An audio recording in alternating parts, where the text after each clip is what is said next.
We finally were able to 30-star TOA, and I'm going to show you exactly how I did it. Now here's the thing, man. Up until version 2.0, I was playing on mobile, so you could say I was playing with a handicap or a crutch for lack of better terms. Anyways, long story short, version 2.0 came out and I was able to finally play on PlayStation 5 because I do not have a gaming computer. I'm sorry, I'm not rich, even though I have S6 Carlotta and C6 and other games like Genshin. Doesn't mean that I'm rich, it means that I'm a low spender who has a good sense of his money and knows how to plan accordingly to pull for cons. Anyways, what I'm getting at here is I have to play on PlayStation if I want to record good videos, good sound quality, and have my best gameplay because I've been playing on PlayStation since I was a child and it's my most familiar system. With all that being said, Floor 1 and 2 I always solo of Zhengliao on the Resonant and the Echoing Tower because of the fact that they're so easy. You don't even need a moderately DPS build. You just have so much time to complete them, like 2.5 minutes for like 3 to 6 enemies, and I'm pretty sure my Zhengliao is like 35 crit rate and like 180 crit damage, something very, very mediocre, and he is able to solo quite easily with almost no effort. I mean, I'm talking about minimal effort here. You can see I'm barely trying, and with no problem at all, we were able to full star clear floor 1 and 2 of the Resonant and the Echo Tower. So I'm not going to waste your time too much showing off everything I did. It's pretty self-explanatory. Just have one mediocre build DPS, and you two are going to be able to fly right through the TOA's first floor and second floor in Resonant and Echoing Tower. Now, once we get that completed, you can see I was looking to see what enemies are coming up next, and I decided it was time to take advantage of the Spectro damage debuff on the enemies and pull out my Jin Shi team. I didn't really need super supports here though, because honestly Jin Shi on floor 3 should be enough with the one single support, in this case Yang Yang, who is S6, so she gives like a 20% damage bonus, I believe, to the team when you use her ult for like 15-20 seconds, something along those lines, and that's it. So I just use her for grouping, for the damage buff of attack when you use her ult, and then I just use Jin Shi obviously because she's such a powerhouse on her own. She can clear this floor pretty much by herself as long as you know what you're doing. And that's pretty much what I do here. I swap on to Yang Yang, I try to build up her Forte stacks, which is that green bar above her health, get her little extra attack off of there, switch in and out whenever I can, and then just continue to kill with Jin Shi. Now biggest thing here, you definitely want to use Jin Shi with the grapple, because a lot of the time when she uses her enhanced skill and she goes into her secondary normal attack mode, just before you can able to use her enhanced skill, she actually is within the range of enemies' attacks where she can get knocked out of the air, messing with rotations and obviously her DPS over time. So always make sure that when you go into the TOA, switch your utility to the grapple hook, and once you use her enhanced skill like that right there, then use the grapple so you can get higher above the enemy and you're no longer within the damage range. Even the AoE effects usually don't hit within the air. So do this consistently just to guarantee yourself a little more health and peace of mind as you do Jin Shi's full rotation, because we know in order to get her enhanced attack, for her skill, you need to obviously be able to complete 4 normal attacks in order to unlock it. Now Yang Yang and Jin Shi, for the most part here, not the strongest team in the world, but still able to clear within the 2 minutes allotted. So it's not really too big of a deal here. It's all about focusing on good dodging and making sure that you parry if there's a parry window, and then making sure that you know how to swap in and out for outro skill, intro skills, what buffs are being utilized during the battle to make sure that you're getting full DPS at all times, using your skill at optimal times like right there to minimize the damage, because I would have definitely died if Yang Yang did not use that gorilla attack there. So luckily that actually saved me from just going solo here with Jin Shi. But either way, for the most part, we're about to clear this. You can tell all into a skill should pretty much finish it. If not, we'll be pretty close to finishing it afterwards. Either way, what I'm getting at here is that you can do it too with a decently built DPS, and Jin Shi is one of the best, actually she's probably the best DPS in the game right now.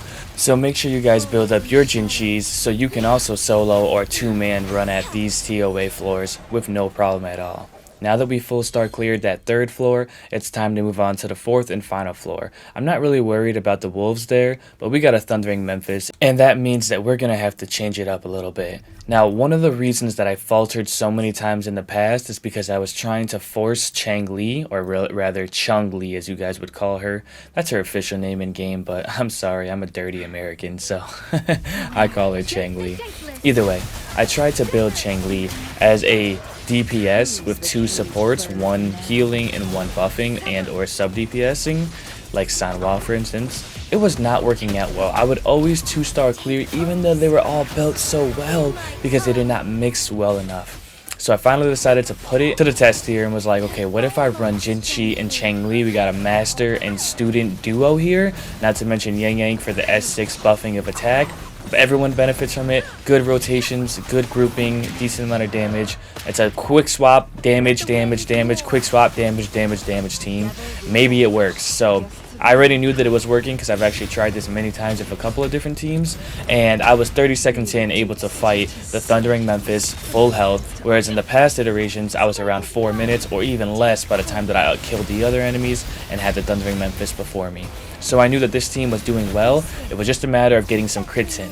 Now that's not really much of an issue with Jinchi considering she's got about a 70 crit rate, 232 crit damage build, and Changli is about 66, 260 something, 270 something, I forgot her exact build. It's just a matter of if everything crits like it's supposed to, we'd be able to take this out no problem. So let's run through this. So right now what I'm doing is I'm trying to use my normal attacks to build up the 4 forte stacks, then do a heavy attack into an alt, back into a heavy attack. As you can see, if everything crits, we get some pretty big damage numbers there. Not to mention Jinchi coming in when she crits, also some more pretty big damage. Both of these two are kind of a crazy powerhouse for DPS and sub DPS duo, and I'm starting to think they were made for each other more so than they made us think. I mean, 122k, I'm coupled with her 72k, that's close to 200. Then you had Changli with her 40, 80, 40. I mean, these guys are popping off for some serious damage together. Not to mention Yang Yang just comes in and throws in here every once in a while to make sure the team is buffed up pretty nicely. Throws in a skill, throws in an echo skill, and then she's out and ready to let the other two do what they need to do best, which is DPS. It's actually insane. This team is so much fun. I'm gonna be honest with you guys, I didn't think I was actually going to clear it. I mean, if you look at the time and you look at how much damage we need to do still, it was very iffy, I'm not gonna lie. But once I saw that I had Changli's ultimate here, I pretty much knew it was done because it was ultimate into a heavy attack, into a swap to Jinchi, echo skill into her enhanced heavy attack, alt and skill, and we should be able to clear it. We got 1 second left, time stop, thank you so much, 97k, that finished it, but just to make sure we used the ult too in a panic. Absolutely marvelous. We were able to 3-star clear the entire left side, which is the Resonant Tower. At this point, we're going to move over to the Echoing Tower and see what we can do over there, if we can full star clear it, and with what teams we're going to do it with. So, moving on over to the Echoing Tower. You already know floor 1 and 2, like we discussed earlier, Zheng Liao comes in and clears it totally for us without any issues solo. So now that we got that out of the way with a full star clear, we're going to go over to floor 3 and fight this Darius Knight with a solo Changli because I'm absolutely insane and I'm like that. Just kidding, it's not worth it, and I realized it pretty quickly that I was not going to be doing enough damage. So after I did one attack, was like, you know what am I doing? I don't know why I'm trying to solo this guy with Changli, she's not strong enough. So we throw in our Camellia team. And the issue with my Camellia team is not that she's a bad team, it's the fact that she is not well built. She currently has 50 crit rate, and so it's a mystery, literally a gotcha pull if she's going to crit or not, and it makes all the difference in the world. Luckily, floor 3 is just a single enemy, so I don't have to come in here with my strongest DPS. It's not like I need to go in there and min-max out the woo-wah. Ha ha ha, I found a way to put the name into a pun. Anyways, long story short, it's a huge mystery how much damage she's going to do because she's only critting 50% of the time on average. So it's definitely one of those situations where she's a little bit underwhelming sometimes. But when everything goes well and the crits pop off, she can do a decent amount of damage with her enhanced skill and obviously her ult, not to mention her heavy attack. It is quite enticing. This character captured our hearts in many ways than one, and man is it fun to play. So you can see it's only one enemy. I gotta complete it within the 2-minute timer that they allot, and that's honestly not that difficult. Again, she has 50 crit rate. You can do this too. I'd say the only challenging part of the entire TOA would be the Hazard and Echoing Towers floor 4, and then obviously the Hazard Tower all together in the middle, because that stuff is level 100 and it ain't exactly easy. But we cleared that relatively with no issue at all, and now we're going to move over to floor 4 where things are going to get a little bit more real and we're going to bring in some backup.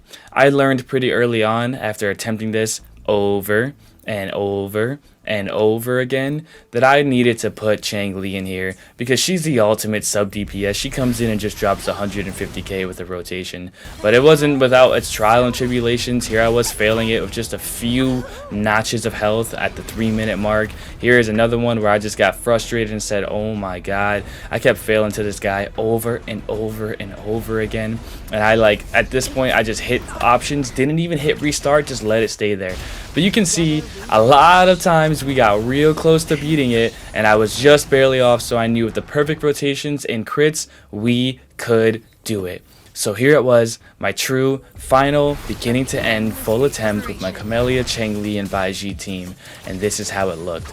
It's really not that bad, you just have to have the crits come through and make sure you dodge and time it all perfectly, and then you can get some pretty nice numbers off. I knew we were off to a good start there because she hit 80k and 40k with the crit immediately, and that is just unheard of considering that she was not critting for the life of her. Camellia comes through with the crit there. She was not doing that either, so that was really nice to see. And then I'm getting a good solid 1800 per swipe there. The damage was not bad, and the first 30 seconds gave me hope that this wasn't going to be nearly as bad as my other attempts. Now I know some of you veteran players who have been TOA 30 starring or 30 clearing for this entire duration of the game are going to be yelling at me talking about, hey, you should be using your echo skills first, yada yada yada, blah blah blah. Well, first things first, if you make it this far in the video, you'll know that, well, what I'm about to tell you is the reason why. But you know for a fact, as well as I do, that you did not watch the entire video because I'm about to cover it right now. So you look like a fool, ha ha ha, nice job. Anyways, for you guys who are watching the entire thing beginning to end just to see the DPS and what my rotation is, just know that I did not realize that some of these echoes I needed to use in their entirety before I would get the buff. So my noob butt was over here trying to do some smooth rotations, and I always liked finishing with the echoes because it felt like the perfect end to an already nice rotation, and usually would activate the intro skill of the next character. So that's what I was trying to do. Little did I know I was missing on DPS from my main DPS characters, but hey, it is what it is. I learned, and now for next time I'll be even smoother and clearer. There is an achievement for 30 star clearing the Abyss, not the Abyss, this is not Genshin, TOA. 3 times in a row. So my goal is to get that done and maybe even make a video on it for you guys so you can see what I did the entire time. But here we are, 3 minutes and 23 seconds. He's got just about as much health as where I had him at the 3-minute mark for the last 2 times that I got close. I knew it was over. It was time to do a heavy attack into an ult, into a heavy attack, and if that doesn't finish it, Camellia would for us. And I knew at this point it was over.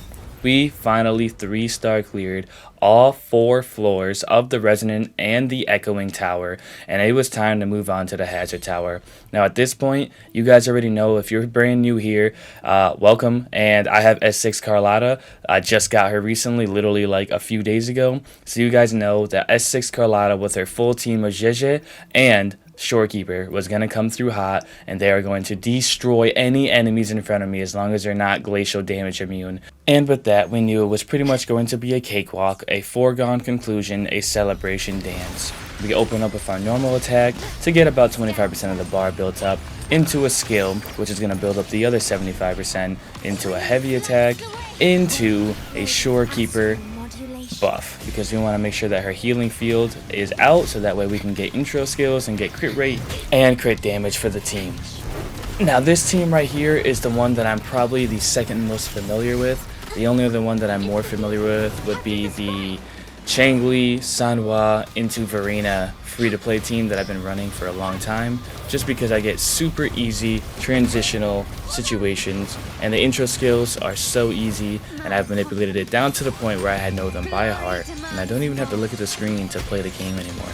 Anyways, we've got Carlotta's Death Nail out doing 200 and something thousand damage. She's looking real nice right now. Suddenly a 540 bomb on this guy's head, and he's sitting there like, I don't need this bike anymore. I'm gonna try to hand-to-hand combat fight you. That's the worst decision you could have ever made, my guy. You should have stayed on your motorcycle and stayed mobile, because once you got down to my level, you started to realize that it's not so easy when you didn't pick on the little guy, but instead came eye to eye with your next foe. I don't know what I'm saying, guys. Just know that this is pretty much over. Once Carlotta comes out, he's pretty much gonna be done. Also, not to mention, my Jeje here is about level 70, 1 skill tree level talents across the board, and I think her weapon is level 1 as well. She literally does no damage, and she's here purely for the outro buff. That's it, because I think her outro skill buffs glacial damage by 25%, and it also does skill damage bonus 25% for 14 seconds for the incoming resonator, which is why you have to run her second. And it's also advised to run Moonlit Clouds on her, the 5-piece echoing set, because that also gives 22.5% attack to the next incoming resonator for I think about 14 seconds as well. It's about the same as her outro skill. Either way, super duper easy. I mean, with Shorekeeper, JJ, and Carlotta, you have the premium best in slot team for buffers, supports, and for DPS here because she's S6. So at this point, it was a cakewalk. Just go through everyone's intro skill within Shorekeeper's field, get the crit rate, crit damage. Let's get the outro skill, obviously, for the 50% amplification damage bonus, and obviously energy regen is going all over the place. At this point, it's just a boom, bop, bang, bada boom, pow. Oh, as they would say. And the gorilla guy being the final enemy that I have to face. Honestly, the most underwhelming boss in the entire game. He is so easy to kill. He's got the most telegraphed attack pattern in this game. And I promise you, if you just go in to fight his normal boss within the open world, literally he does 3 attacks. It's like a I'm gonna grab you clap attack that you can parry, which I just prefer to dodge out of it, honestly. He does like a slam on the ground or on his big pillar that he stands upon, and he does that attack right there. I mean, like, this is pretty much his whole kit. You've pretty much seen it in a span of like 5 seconds. I was able to solo this boss at level 40 of Sanhua in the beginning of the game. He was the first boss that I was able to do that with because his attacks were so telegraphed. So just keep it in mind. This game, you know, it's not like the hardest game in the world. It's all about memorizing attack patterns, utilizing the best opportunity to dodge, and making sure that you're on point when you parry, because there's a huge, you know, not a huge window, I would say, to parry, but if you can hit the parry window, it's super rewarding, but it's also, on the flip side, super daunting and can actually hurt you big time. If you don't get it right, there's usually a stipulation that'll hurt you. Okay. We 30-star cleared for the first time ever, guys. That is the entire video in its beginning to end fashion. I hope you guys enjoyed. Thank you so much for tuning in. And if you enjoyed this content, don't forget to leave a like and subscription and comment on how your TOA went. Have you been 30-starring this entire time? Let me know what's going on. I would love to hear from you guys. With that being said, thank you so much for tuning in, and I'll catch you in the next one. Godman out.